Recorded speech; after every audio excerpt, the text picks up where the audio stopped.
Today I am going to discuss the hip.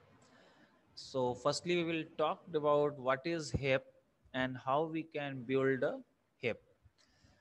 So hip basically is a binary tree. It is a complete binary tree. And we add few property in complete binary tree, and then it becomes a hip. This heap we use for sorting elements. So the efficient algorithm we have, that is a heap sort algorithm, we use heap in that. So heap sort we will discuss in next lecture. Today I am going to discuss the basic of the heap and how we can create a heap. So now you all are aware that a complete binary tree of depth D is a strictly binary tree whose leaves are at level D. A complete binary tree of depth D is binary tree of D that contains exactly 2 to the power I element nodes at each level. तो यदि मैं बात करूं तो last level जो है उसको यदि हम छोड़ दें तो हर एक लेवल पे two to the power i elements होने चाहिए, जहां पे आई क्या है, लेवल है. हमें पता है कि जो रूट का लेवल होता है 0, then 1, then 2 and so on. एक एक बढ़ता जाता है. पेरेंट के लेवल से जस्ट 1 एक इंक्रीमेंट हो जाता है. So total number of nodes will be 2 to the power d plus 1 minus 1. So it is complete binary tree, and relaxation we have at leaf level. Now heap data structure. A heap is a nearly complete binary tree with the following two properties. The first one is structural property, and that is all labels are full except the last one, which is filled from left to right. And second one, for each node, that is the parents value of parent node will be greater than or equal to its child. तो हर एक node पे जो value होगा वो अपने children से ज्यादा होना चाहिए. This is the property. यदि कंप्लीट बाइनरी ट्री में हर नोड ये दोनों प्रॉपर्टी सेटिस्फाई करता है तो हम बोलेंगे कि it is a heap. And definitely root क्या हो जाएगा, फिर मैक्सिमम हो जाएगा. So heap is a binary tree that is filled in order. अब देखें यहाँ पे 5 और 2, इससे ज्यादा क्या है, 7. This node have greater value than its both children. In the same way here, 8 is greater than 7 and 8 is greater than 4. So this property satisfied at each node. तो हिप में क्या हम कहते हैं कि जो हर एक नोड पे वैल्यू है वो अपने चिल्ड्रन के बराबर होगा या ज्यादा होगा. यदि ऐसा है तो हम उस कंप्लीट बाइनरी ट्री को क्या कहेंगे, हिप कहेंगे. Now we can implement heap by using array. A heap can be stored like this. Suppose the root node we can store at first index, that is this one. For example, we have shown here, this is the heap we have. You can see each node have greater value than its children. Each node have greater than value 9, 3, 7, 10 and so on. So root will be stored at first index, its left child, in array implementation the children is stored at 2i and 2i plus 1, same value, same way we are using here. So its left child will be at 2 and right child will be at 3. Now in a same way you can see the parent index we can get by ai by 2, and you can get the parent's value. Hip size will be less than or equal to the length of the array we are using for implementation. So this is the thing we have. The elements in the subarray are leaves. Now, there are two variation basically in the heap. We have two variation. The first one we say max heap and second one we say min heap. अभी तक जो हमने बात करी वो हमने बात करी थी मैक्स हिप की. तो by default we will use this max heap जिसमें पेरेंट पे जो वैल्यू होता है वो अपने चिल्ड्रन की वैल्यू से ज्यादा होता है. मिन हिप उल्टी बात करता है कि हर एक नोड पे जो वैल्यू होगी वो अपने चिल्ड्रंस के बराबर होगा या छोटा होगा. सो दैट्स व्हाई हम उसको बोलते हैं min heaps. So definitely smallest element will be at the root node. Now maintaining the heap property हम क्या करेंगे. We will suppose for example for hip sort at the time of insertion or at the time of deletion we have to maintain the hip property. So जब भी कोई element add होगा या जब भी कोई एलिमेंट डिलीट होगा तो हम देखेंगे कि हिप की प्रॉपर्टी डिस्टर्ब हुई है क्या. यदि ऐसा है then we will ensure we will move the element at its appropriate position so that the heap property will be satisfied at each node.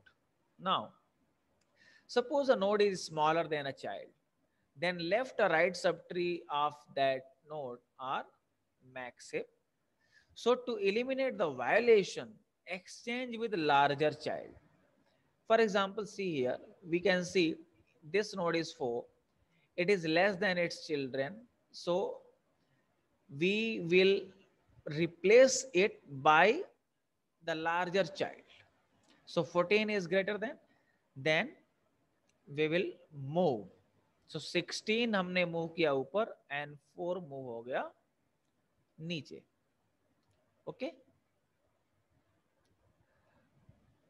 and move down the tree, continue until node is not smaller than children. So here A2 violates this one. This is the condition. Then we will interchange A2 and A4. So you can see 4 will come here and 14 will come here. So it is exchange. Now A4 violates the heap property here. You can see 8 is greater than. So again this 4 and 8 will be interchanged. तो जब भी किसी node पे property satisfy नहीं होगी तो देखेंगे उसका चाइल्ड जो है जो लार्जर चाइल्ड है उससे हम इंटरचेंज कर देंगे. सो you can see A4 and A9. 9 is the index. A4 and A9 is interchanged. So heap property restored. So in this way, to maintain heap property, we will move elements. You can see यहाँ पे 4 छोटा था तो हमने इसके 2 child थे जो larger child था इससे इंटरचेंज किया. देन अगेन यहाँ पे इंटरचेंज करने के बाद ये तो ठीक हो गया लेकिन यहाँ पे अगेन सेटिस्फाई नहीं हो रहा है तो हमने जो 2 और 8 में जो लार्जर चाइल्ड था 8 से हमने इंटरचेंज कर दिया और नाउ ये अब प्रॉपर हिप है. नाउ सपोज आपको कोई हम लिस्ट दे दें और आपसे कहें कि इसको सॉर्ट करिए, then we will create a heap. So today I am going to discuss how we can create a heap by given elements. So what we will do, we will insert elements one by one in empty heap. Then we have to learn how we can insert an element. Now the simple way is firstly adjoin item at the end of heap so that H is still a complete tree but not necessarily a hip. तो हम जब भी कोई एक element hip में insert करते हैं तो क्या करते हैं कि जो आपका हिप है उसको सबसे लास्ट एलिमेंट की तरह स्टोर करते हैं कि वो कंप्लीट बाइनरी ट्री की प्रॉपर्टी सेटिस्फाई करे। उसके बाद second point, let them item rise to its appropriate place. फिर उसको उसकी पोजीशन से हम फिर हिप में एबव मूव कराएंगे और तब तक मूव कराएंगे जब तक वो अपने एप्रोप्रिएट पोजीशन पे नहीं आ जाता। और एप्रोप्रिएट पोजीशन का मतलब है कि वो हर एक नोट पे फिर हिप की प्रॉपर्टी सेटिस्फाई होगी। So this is the algorithm for insertion. Last में हमने ऐड किया एन की वैल्यू, हमने 1 इंक्रीमेंट किया, एक पीटीआर हमने मेंटेन कर दिया, जो लास्ट एलिमेंट जो ऐड हुआ है उसके इंडेक्स को पॉइंट करेगा। नाउ स्टेप्स 3 to 6, ये तीनों 3 से 6 स्टेप रिपीट होंगे। कब तक? जब तक पीटीआर रूट तक नहीं पहुंच जाता। वाइल पीटीआर ग्रेटर देन 1 ये चलता रहेगा। क्या कर रहे हैं हम? हर एक इटरेशन में पेरेंट की लोकेशन निकाल रहे हैं, दिस वन, और देख रहे हैं कि जो वैल्यू जिसको हमें इंसर्ट करना है वो जो पेरेंट है, जो ट्री पेरेंट है उससे छोटा है क्या। यदि जिस एलिमेंट को आपने इंसर्ट किया यदि अपने पेरेंट से छोटा है then its well and good, that means heap की प्रॉपर्टी सेटिस्फाई हो रही है। Then set PTR is equal to item and return. यदि ऐसा नहीं है देन वो फिफ्थ पे जाएगा और हम क्या करेंगे, tree PTR is equal to tree parent. जहां पे इंसर्ट हुआ है उस पे यानी पेरेंट के सॉरी चाइल्ड के पोजीशन पे जो पेरेंट की वैल्यू है वो हम असाइन कर देंगे और उसको देखेंगे कि अब ऊपर उसके लिए क्या पोजीशन है। देन हमने पीटीआर अब किसको पॉइंट करेगा, जो उसके पेरेंट की पोजीशन थी उसको। अगेन ये वही काम रिपीट होगा। अगेन उसका पेरेंट निकालेंगे, फिर देखेंगे उसके पेरेंट से छोटा है क्या। यदि वो छोटा है तो यानी पोजीशन पे आ गया, नहीं तो अगेन उसके पेरेंट को नीचे लाएंगे और फिर पेरेंट की वैल्यू पीटीआर में असाइन कर देंगे। तो ये चलता रहेगा और तब तक चलता रहेगा जब तक कि रूट नहीं आ जाता या अपने प्रॉपर पोजीशन पे नहीं आ जाता। लूप ब्रेक तब होगा जब आपका रूट तक पहुंच जाए और पोजीशन नहीं मिले, दैट मीन्स वो सबसे बड़ा है, इसलिए वो tree 1 is equal to item set हो जाएगा, यानी वो सबसे टॉप पे रूट पे स्टोर हो जाएगा। तो this is the simple algorithm.